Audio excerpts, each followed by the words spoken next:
அன்புள்ள சகோதர சகோதரிகளே, உங்கள் அனைவருக்கும் எனது காலை வணக்கத்தை தெரிவித்துக் கொள்கிறேன். இன்னும் கொஞ்ச நாளில் நாம் பெண்டிகோஸ் திருவிழாவை கொண்டாடுவோம். ஆவியானவர் அப்போஸ்தலர் மீதும் மாதா மீதும் இறங்கி வந்தது.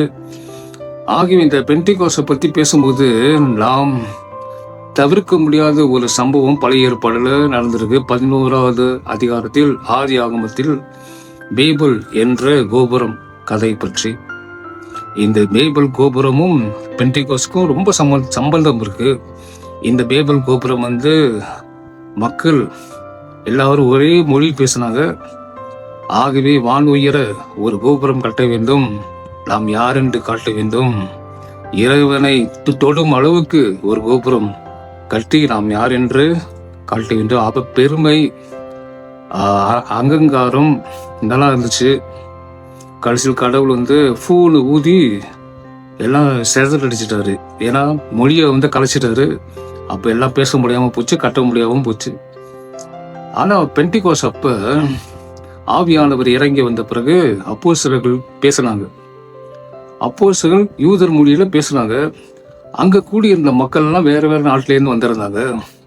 வேறு வேறு நாட்டிலேருந்து அவங்கவுங்க மொழி இருக்கு.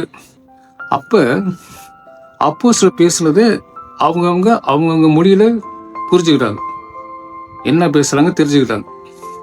இதான் பெண்டிகோஸோட மகிமை. பெண்டிகோஸ் மக்களை ஒருங்கிணைக்குது. வெவ்வேறு மொழி பேசினாலும் அவர்களை ஒருங்கிணைத்து ஒரே திரு அவையாக மாற்றியது. இங்க அப்போஸ்தலர்களுக்கு பேரு சம்பாதிக்கணும், புகழ் வேணும், கடவுளை விட மிஞ்சி மேலே ஏறணும், அந்த மாதிரி எண்ணமே இல்லை. அவர்கள் கடவுளை புகழ்ந்தார்கள், கடவுளுக்கு அர்ப்பணித்தார்கள். நம்முடைய பங்குகளில் பலவிதமான மக்கள், பல மொழி பேசுற மக்கள் இருப்பாங்க. ஆனா நாம் திருப்பலியை கொண்டாடும் போது சில பங்குகளை பார்க்கிறோம், ஒரே மாதிரி மக்கள் இல்லை, எல்லாம் கலந்து இருப்பாங்க. சீனர்கள், மலாய் பேசுறவங்க, ஆங்கிலம் பேசுறவங்க, தமிழ் பேசுறவங்க. இது ஒரு பெண்டிகோஸ் மாதிரி தான். இது கடவுள் நம் அனைவரையும் இணைக்கிறார், ஒன்று சேர்க்கிறார். நமக்கு எல்லாம் தெரியும் திருப்பலினா என்னது. வாசகம் வாசிக்கப்படும் போது பல மொழிகளை வாசிக்கப்படுது. ஆகிய கடவுளுடைய செயல்.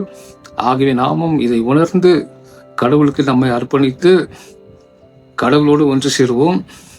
கடவுளுக்காக, நமக்காக அல்ல, நம்முடைய பெருமைக்காக அல்ல, கடவுளுடைய புகழுக்காக சேருவோம். ஆண்டவர் நம் அனைவரையும் ஆசீர்வதிப்பாராக. ஆமேன்.